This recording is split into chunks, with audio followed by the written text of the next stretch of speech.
Hello, मैं हूं हरप्रीत। आप सबको मेरी तरफ से दीपावली की बहुत बहुत शुभकामनाएं। आज हम बात करेंगे ऑडिटरी सेंसिटिविटी को लेकर। बहुत से बच्चे ऐसे होते हैं, इवन कि माई चाइल्ड गुरजोत, उसे भी ऑडिटरी को लेकर बहुत इश्यूज़ थे। बचपन में बहुत ज़्यादा सेंसिटिविटी थी, इतनी ज़्यादा सेंसिटिविटी थी कि वो मेल्टडाउन का भी एक रीज़न बन जाता था। जब भी कोई कहीं से तेज़ साउंड सुन ली है किसी की भी, स्पेशली बच्चे के रोने की आवाज़ से उसे बहुत प्रॉब्लम थी। गुरजोत की तरह और भी कई बच्चे होंगे और मेरी तरह कई पेरेंट्स होंगे जो इन सिचुएशंस में कोप करना काफ़ी उन्हें मुश्किल लगता होगा कि क्या किया जाए। स्पेशली अब दिवाली आसपास है तो कई बच्चों को क्रैकर्स की साउंड से भी बहुत प्रॉब्लम होती है। बच्चे रात रात भर सोते नहीं हैं क्योंकि क्रैकर्स की साउंड उनकी कानों को इतनी ज़्यादा वो हर्ट करती है कि बच्चे सो नहीं पाते हैं। ये बहुत डिफ़िकल्ट सिचुएशन होती है पेरेंट्स के लिए और बच्चों के लिए, ऐसी सिचुएशन के साथ कोप करना, स्पेशली जब आपके बच्चे को नॉइज़ सेंसिटिविटी है। नॉइज़ सेंसिटिविटी का मतलब होता है कि थोड़ी सी भी आवाज़ उसे बहुत ज़्यादा लगती है और किसी खास आवाज़ से जो सडन स्पेशली कहीं से आई है उससे बच्चों को काफ़ी प्रॉब्लम्स होती हैं। स्पेशली जब क्रैकर्स चलते हैं तो एकदम से सडन वो साउंड होती है जो बच्चों को परेशान करते हैं, बहुत लाउड होती है एकदम से, जिससे बच्चे कई बार बहुत डर भी जाते हैं। बहुत से बच्चे, पेरेंट्स मुझे कहते हैं कि बच्चे दिवाली की रात को सोते नहीं हैं और जागते रहते हैं। कई बार तो इतने हाइपर हो जाते हैं कि उन्हें कंट्रोल करना, उन्हें हैंडल करना भी मुश्किल हो जाता है। गुरजोत की ऑडिटरी सेंसिटिविटी इतनी अधिक थी, इतनी ज़्यादा थी कि मैं सिचुएशन मेरे लिए बहुत ज़्यादा हैंडल नहीं कर पाती थी। मैं सिचुएशन को, बहुत ही ज़्यादा कॉम्प्लिकेटेड हो जाती थी सिचुएशन मेरे लिए कि मैं इस सिचुएशन में क्या करूं, मुझे समझ नहीं आता था। जब वो बहुत छोटा था तब मैं उसकी ऑडिटरी सेंसिटिविटी के बारे में नहीं जानती थी, लेकिन मुझे इतना पता था कि रात को वो सोते हुए कई बार हल्की सी आवाज़ से भी वो जाग जाता था। अगर हल्का सा भी मैं उठी हूँ, चप्पल की आवाज़ है या मेरे उठने की आवाज़ से भी उसकी नींद खुल जाती थी और वो पूरी रात सोता नहीं था। हमारे बच्चों को कंसंट्रेट करने में अगर बाहर से कहीं साउंड आ रही है तो बच्चे का ध्यान एकदम से डाइवर्ट हो जाता है। हम कहते हैं कि बच्चों को फोकस करने में प्रॉब्लम है, लेकिन हमारे बच्चों को कई बार ऑडिटरी सेंसिटिविटी इतनी अधिक रहती है कि बच्चे फोकस नहीं कर पाते हैं और उनका ध्यान इधर उधर रहता है। ऐसे में हमें विंडोज़ और डोर को क्लोज़ करके बच्चों को काम कराने की ज़रूरत होती है। स्पेशली दिवाली की रात को भी आप जितना हो सके दरवाज़ों को बंद रखिए और अपनी विंडोज़ को क्लोज़ रखिए ताकि कम से कम शोर आए और बच्चा परेशान ना हो। इसके अलावा और भी ऐसी स्ट्रेटजीज़ होती हैं जिन्हें हम यूज़ कर सकते हैं। मैं ये नहीं कहती कि गुरजोत की सेंसिटिविटी पूरी तरह ख़त्म हो गई है, लेकिन बहुत ज़्यादा इम्प्रूवमेंट है उसके बिहेवियर में, उसकी कोप करने में सिचुएशन में। और जो तीसरी चीज़ मैंने देखी है उसमें कि सेंसिटिविटी उसकी डिक्रीज़ हुई है कि अब वो शोर से उसे, थोड़े बहुत शोर से उसे कोई प्रॉब्लम इतनी नहीं होती जितनी उसे पहले होती थी। पहले उसकी सेंसिटिविटी इतनी ज़्यादा थी कि वो थोड़ा भी शोर बर्दाश्त नहीं करता था और हाइपर होता था बहुत अधिक, और इतना ज़्यादा हाइपर होता था कि कंट्रोल से बाहर, इतना ज़्यादा अग्रेशन होता था कि सिचुएशन आउट ऑफ कंट्रोल हो जाती थी। और ऐसे में उसे कहीं बाहर लेकर जाना, मैं पहले भी बता चुकी हूँ कि कहीं मैं उसे बाहर नहीं लेकर जा सकती थी क्योंकि ऑडिटरी इश्यूज उसके इतने ज़्यादा थे। कोई उसके पास हल्का सा भी कोई रोने की आवाज़ आती थी तब भी उसे प्रॉब्लम होती थी, भीड़ भाड़ से उसे प्रॉब्लम होती थी क्योंकि नॉइज़ से उसे बहुत प्रॉब्लम थी। तो ये सब चीज़ें जो हैं, जब ऐसी सिचुएशन में हमें कभी जाना पड़ जाए तो हमें बहुत मुश्किल लगता है ऐसी में। लेकिन ऐसा नहीं है कि ये सारी उम्र ऐसा ही चलने वाला है। बहुत से पेरेंट्स इस चीज़ को लेकर काफ़ी ज़्यादा दुखी भी होते हैं कि आगे भी क्या सिचुएशन ऐसे ही रहने वाली है। मैंने जब 10 साल में अपने बच्चे में इतनी इम्प्रूवमेंट देखी है कि उसकी ऑडिटरी सेंसिटिविटी काफ़ी हद तक डिक्रीज़ हुई है, कम हुई है। लेकिन हाँ, अगर बच्चे के रोने की आवाज़ से अभी भी उसको प्रॉब्लम है और वो रिएक्ट करता है, लेकिन उसका रिएक्शन वैसा नहीं होता, बिल्कुल अलग होता है जैसे पहले होता था, उससे कहीं ज़्यादा अप्रोप्रिएट है और सोशली अप्रोप्रिएट है। अगर उसे कहीं से तेज़ आवाज़, अगर मैं मिक्सर चला रही हूँ तो मैं घर पर उसे पहले बता देती थी कि अभी देखो साउंड होगी, क्योंकि उसे मिक्सर की आवाज़ से या प्रेशर कुकर की सीटी की आवाज़ से उसे बहुत प्रॉब्लम होती थी। लेकिन अब ये चीज़ें नहीं हैं, वह खुद आकर मेरे पास आकर मिक्सर को पकड़ के चलाता है। क्योंकि जब बच्चे खुद से चीज़ें करते हैं ना तो उनके मन से डर खत्म हो जाता है, क्योंकि इस डर को ख़त्म करना बहुत ज़रूरी है कि इस आवाज़ से आपको कोई नुकसान नहीं होने वाला है।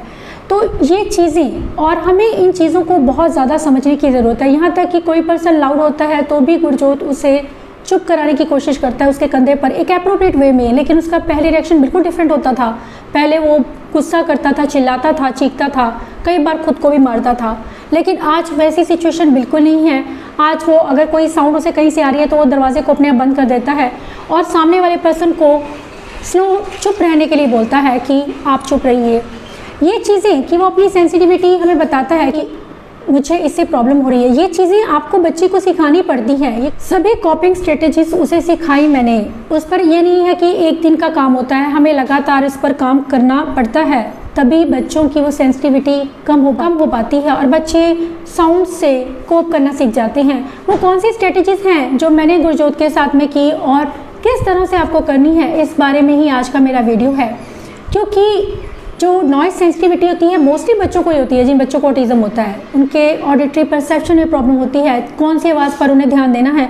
ऐसे बच्चे अक्सर टीचर की बात को ना सुनकर बाहर के शोर से डिस्ट्रैक्ट होते हैं या मम्मा के बोलने की, नाम को बुलाना नहीं सुनते हैं और आसपास के फ़ैन की आवाज़ या कहीं आसपास के शोर की आवाज़ में उनका ध्यान कहीं अटक जाता है। ऐसे में बच्चे आपकी बात को नोटिस नहीं करते हैं, सुन नहीं पाते हैं और हमें लगता है कि बच्चा हमें इग्नोर कर रहा है। तो इसलिए ज़रूरी है कि बच्चों की इन सेंसिटिविटी पर काम करने की और उसे बताने की कि उसे कहाँ पर ध्यान देना है। गुरजोत को सेंसिटिविटी बहुत ज़्यादा थी, लेकिन कई शोर ऐसे थे जो उसे बहुत पसंद थे, जैसे कि तेज़ आवाज़ कहीं से आ रही है तो उसमें वो काफ़ी रिलैक्स होता था। जब मैं मैरिज वगैरह में जाती थी तो वो उस जगह पर एकदम से जैसे उसे कोई इंटेंस इनपुट मिल रहा है, वो ऐसे शांत होकर बैठा रहता था और तब उसे लोगों के शोर से कोई प्रॉब्लम नहीं होती थी। चाहे वो कितनी भी भीड़ में बैठा हुआ है, उसे कोई इशू नहीं होता था। लेकिन अगर यही मैं कभी कहीं मार्केट में गई हूँ तब उसे शोर से बहुत ज़्यादा प्रॉब्लम होती थी। हमें देखने की ज़रूरत है कि हमारे बच्चे के लिए कौन सी साउंड उसे परेशान करती हैं, इस चीज़ को पकड़ने की बहुत ज़रूरत होती है। ऐसे में बच्चे के लिए ABC डाटा शीट बनाने की ज़रूरत होती है कि कौन सी साउंड है जो उसको परेशान करती हैं, ताकि हम उसके अकॉर्डिंग ही बच्चे का प्लान बना सकें, उस प्लान को इम्प्लीमेंट कर सकें, ताकि बच्चों के बिहेवियर को कम किया जा सके। और बिलीव मी, जब आप नोटिस करते हैं कि इस साउंड के बाद बच्चे ने ऐसा किया तो आप समझ पाते हैं कि कौन सी चीज़ें हैं जिसको परेशान करती हैं। ऐसे चीज़ों के साथ में उन्हें कोप करना सिखाना भी ज़रूरी है कि हम, क्योंकि मैंने कभी गुरजोत को हेडफोन नहीं दिया। हम अक्सर कहते हैं कि हेडफोन बच्चों को देना चाहिए, अक्सर ये कहा भी जाता है, लेकिन सिचुएशन जब आपको लगे कि बहुत आउट ऑफ कंट्रोल हो गई है तभी हमें हेडफोन देना है बच्चे को, अदरवाइज़ आपको हेडफोन देने की ज़रूरत नहीं है। आप बच्चे से सिंपली उसे इन शोर के साथ में कोप करना सिखाइए, क्योंकि हर जगह पर हेडफोन को लेकर जाना भी पॉसिबल नहीं होता है। गुरजोत को मैंने शुरू में ही हेडफोन नहीं दिया। मैं जानती थी कि अगर मैंने उसे हेडफोन दे दिया उसमें वो टॉलरेंस पावर नहीं आएगा जो मैं चाहती थी कि उसमें आए, कि वो बिना हेडफोन के भी इधर उधर आ जा सके सोसाइटी में। और ये चीज़ जो है उसने बहुत हेल्प की मेरी, क्योंकि हेडफोन से आप कम्प्लीटली बच्चे का जो आसपास का साउंड है ब्लॉक आउट हो रहा है और बच्चे को शोर की आदत नहीं रहती है। और ऐसे में बिना हेडफोन के बच्चे के लिए कहीं भी आना जाना या कोई शोर को टॉलरेट करना काफ़ी मुश्किल हो सकता है। कोशिश कीजिए कि हेडफोन को अवॉइड करके आप बच्चे को वो कॉपिंग स्ट्रेटजी सिखाएं या उसे उन साउंड सेंसिटिविटी पर काम करें। मैं बताऊंगी आपको कि किस तरह से मैंने काम किया। मैंने गुरजोत को सबसे पहले तो मैंने उसको कामिंग स्ट्रेटजीज जो हैं वो बच्चों के लिए बहुत अच्छा वर्क करती हैं। एक तो मैंने उसे हेडफोन नहीं दिया ताकि उसे पता लगे कि मुझे टॉलरेट करना सीखे, कि थोड़ा शोर है तो इट्स ओके। मैं उसे बताती थी कि थोड़ी देर होगा फिर ठीक हो जाएगा। आप उसे टाइमर देकर सिखा सकते हैं ये चीज़ें कि ये थोड़ी देर के लिए चलेगा। जैसे आपने कोई चीज़ चलाई है, कोई भी ऑडिटरी टॉय लीजिए, उसे शेक कीजिए, या ऑडिटरी जार आपने बनाया है जो, उसे कहिए हम 1 मिनट के लिए इसको सुनेंगे, या 10 तक मम्मा काउंट करेगी हम इसको सुनेंगे, या 5 तक काउंट करेगी, 1 2 3 4। और इससे बच्चे को एक चीज़ आती है कि मुझे सिर्फ थोड़ी देर के लिए सुनना है। ये चीज़ें भी बच्चों को बहुत हेल्प करती हैं और धीरे धीरे आप टाइम को इंक्रीज़ कर सकते हैं। इससे बच्चों की सेंसिटिविटी तो कम होती ही है, उसके साथ ही बच्चे समझ जाते हैं कि मुझे थोड़ी देर के लिए इसको सुनना है, क्योंकि बच्चों को ये समझ में नहीं आता है कि मुझे कितनी देर तक ये साउंड सुननी है और कितनी देर तक मुझे सुनना पड़ेगा, ये चीज़ें। और इसके साथ ही बच्चों को हैवी ब्लैंकेट देना या लैप पैड देना, हैवी लैप पैड देना भी बच्चों को काफ़ी हेल्प करता है उन डिफ़िकल्ट सिचुएशन में कोप करने में। अब मैं बात करूँगी कि जब सिचुएशन बहुत ज़्यादा आपको लगे कि कंट्रोल से बाहर है, कई बार कुछ ऐसी चीज़ें हैं जो वर्क करती हैं, जैसे कि कहीं से तेज़ कोई पर्सन के बोलने की आवाज़ आ रही है या किसी बच्चे के चिल्लाने की आवाज़ आ रही है, तो मैं अक्सर क्या करती थी, मैं अक्सर टीवी की वॉल्यूम को तेज़ कर देती थी, क्योंकि गुरजोत को टीवी के साउंड से कोई प्रॉब्लम नहीं थी। वो म्यूज़िक को सुनता था, उसमें वो रिलैक्स फील करता था, और उस वजह से वो जो शोर आता था बाहर से, किसी बच्चे के रोने की आवाज़ या किसी पर्सन के तेज़ बोलने की आवाज़, वो ब्लॉक आउट हो जाती थी और उसका ध्यान उस म्यूज़िक पर ही रहता था। ये चीज़ें भी आपको हेल्प करती हैं। इस और कि आपका उसके साथ में सपोर्ट करना आप उसको, ये बहुत ज़रूरी चीज़ है। उसने कभी अपने हाथों को अपने कानों को कभी हाथों से कवर नहीं किया, इसलिए मैं कभी समझ नहीं पाती थी उसके गुस्से का क्या रीज़न है।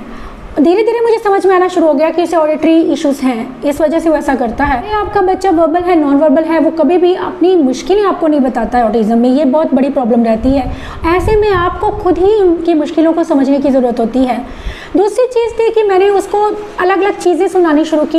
ये नहीं कि मुझे उसको बिल्कुल शोर से दूर रखना है, अगर मुझे इंडिपेंडेंट बनाना है तो मुझे उसको हर सिचुएशन को फेस करना भी सिखाना है। ऐसे में उसे थोड़ा थोड़ा करके साउंड, अलग अलग साउंड बताना और सिखाना। मैंने आपको बताया था कि मैंने ऑडिटरी जार्स बनाए थे, मेरे ओटी के वीडियो में आपने देखे होंगे कि इस तरह के मैंने कंटेनर बनाए हैं। ऐसे ही कुछ शेकर्स मैंने उसके लिए बनाए थे ताकि उसकी साउंड को लेकर सेंसिटिविटी डिक्रीज़ हो सके, कम हो सके और वो इतना ज़्यादा रिएक्ट ना करे। और इन चीज़ों से बहुत फ़र्क पड़ता है। आप फ़ोन पर उसे अलग अलग तरह की साउंड सुना सकते हैं, क्रैकर्स की साउंड सुनाइए ताकि बच्चा उन साउंड के साथ में कंफर्टेबल होना सीख सके कि कोई बात नहीं, थोड़ी देर के लिए होगा और ठीक हो जाएगा। ये चीज़ें उन्हें बतानी, इसके लिए आप सोशल स्टोरी की हेल्प ले सकते हैं, वो भी काफ़ी हेल्प करती है। और ये चीज़ें जो हैं बिलीव में बहुत ज़्यादा बच्चों में इंप्रूवमेंट लाती हैं, उनके बिहेवियर में इंप्रूवमेंट लाती हैं। मैंने गुरजोत में बहुत इंप्रूवमेंट देखी इन चीज़ों के बाद, क्योंकि अब उसने इन चीज़ों के साथ कोप करना सीख लिया है। और जब हालात उसे लगता है कि बहुत मुश्किल हो रहे हैं तो वो दरवाज़ों को बंद करता है, सामने वाले पर्सन को चुप होने के लिए बोलता है। इवन कि सेंटर में अगर कोई बच्चा रो रहा है तो वो रूम में आता है और हर एक बच्चे को चेक करता है कि कौन रो रहा है और आराम से उसे चुप रहने के लिए बोलता है। ये एक चीज़, नहीं तो वो कभी भी ऐसा नहीं करता था, वो इरिटेट हो जाता था और इतना हाइपर होता था कि वो बहुत ज़्यादा अग्रेसिव हो जाता था और उसे कंट्रोल करना काफ़ी मुश्किल हो जाता था। लेकिन आज मुझे इस बात से खुशी होती है जब मैं इन चीज़ों को देखती हूँ कि उसके बिहेवियर में इंप्रूवमेंट आई है, उसने शोर के साथ में भी थोड़ा कंफर्टेबल होना सीख लिया है। अब मैं बात करूंगी कि कुछ ऐसी चीज़ें हम बच्चों को दे सकते हैं, कुछ कामिंग स्ट्रेटजीज बच्चों के लिए बहुत वर्क करती हैं जब आपका बच्चा हाइपर एक्टिव है और उसे ऑडिटरी इश्यूज़ हैं। मैं कुछ ऐसी चीज़ों का सहारा लेती हूँ जब गुरजोत को कभी भी बहुत ज़्यादा क्रैकर्स की साउंड है और वो कोप नहीं कर पा रहा है। अब नहीं ऐसा होता, लेकिन कुछ साल पहले ऐसी सिचुएशन थी कि मेरे लिए दिवाली की पूरी रात जाकर काटने वाला काम था कि मैं दिवाली को सो नहीं पाती थी, ना मेरा बेटा सोता था और ना मैं सो पाती थी। लेकिन आज सिचुएशन काफ़ी अलग है, वो सो भी जाता है और आराम से सो जाता है और इतना ज़्यादा वो अग्रेसिव भी नहीं होता है। क्योंकि उस टाइम पर जब आपका बच्चा, आपको लगे कि सिचुएशन कंट्रोल से बाहर हो रही है, पहले तो उसे एक शांत कमरे में रखिए जहाँ पर शोर मिनिमम हो, कम से कम शोर हो, और साथ में उसे कुछ ऐसी चीज़ें दीजिए। ये स्ट्रेची टॉय, इसको स्ट्रेच करने से भी बच्चों का फ्रस्ट्रेशन लेवल काफ़ी कम होता है। और ये चीज़ें मैंने देखी हैं अपने बेटे में, क्योंकि ये चीज़ें जब मैं उसे देती थी तो इससे उसका फ्रस्ट्रेशन काफ़ी कम होता था। दूसरी चीज़ है ये बॉल, ऐसी कोई स्क्वीजी बॉल ले सकते हैं, स्ट्रेस बॉल ले सकते हैं, ताकि बच्चा जब इसे प्रेस करते हैं उससे भी बच्चों को काफ़ी हेल्प मिलती है उस शोर के साथ में कोप करने में। जो चीज़ सबसे ज़्यादा उसके लिए वर्क करती है वो है मसाज लोशन के साथ में। जब मैं उसकी मसाज करती हूँ, चाहे वो कितना भी स्ट्रेस्ड है, वो कितना भी हाइपर है, उसे कितना भी गुस्सा है, नाराज़ है, या कोई सिचुएशन है जो उसके लिए स्ट्रेसफुल है, ऐसी सिचुएशन में मैं उसे, या उसकी कोई हेल्थ इशू है, ऐसे में मैं जब उसे मसाज देती हूँ तो मैं उसमें काफ़ी चेंज फील करती हूँ। वो काफ़ी रिलैक्स फील होता है, मुझे रेस्टलेसनेस उसकी कम होती है और वो काफ़ी कंफर्टेबल फील करता है खुद को। तो ये चीज़ें जो हैं बच्चों को धीरे धीरे बच्चे खुद ही सीख जाते हैं इन चीज़ों को यूज़ करना, कि मुझे इन चीज़ों को लेना है। कुछ ऐसा बॉक्स आप बच्चे के लिए बना सकते हैं कि उसे किस तरह से ऐसी स्ट्रेसफुल सिचुएशन में इन चीज़ों को यूज़ करना है। जब आप रोज़ इन चीज़ों को बच्चे के साथ यूज़ करते हैं तो उनको अपने आप से समझ आ जाता है कि मुझे इन सिचुएशन में इन चीज़ों को यूज़ करना है।